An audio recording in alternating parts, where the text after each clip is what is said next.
Syederalun, insiden padamnya lampu utama Stadion Haji Murtala yang berujung dengan kerusuhan dan pembakaran sejumlah fasilitas diduga ada sabotase oknum tertentu.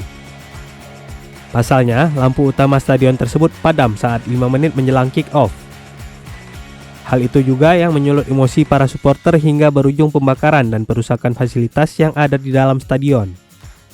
Terkait padamnya lampu Stadion Haji Murtala, saat ditanyai wartawan apakah ada sabotase atau tidak, Zulfikar selaku Presiden Persiraja mengatakan bahwa saat ini Polda Aceh masih melakukan penyelidikan dan memeriksa sejumlah petugas perihal kejadiannya padamnya lampu tersebut. Hingga pagi tadi, lanjut Zulfikar, tim Ditreskrimum Polda Aceh melakukan proses identifikasi baik di lapangan utama, ruang genset, dan ada beberapa petugas yang dipanggil. Ia mengatakan sebelum pertandingan kesiapan stadion sudah 99%.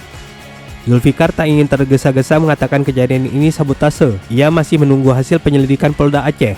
Ia menyebutkan genset stadion sendiri milik Persiraja Banda Aceh di bawah pengelolaan Dinas Pemuda dan Olahraga Kota Banda Aceh.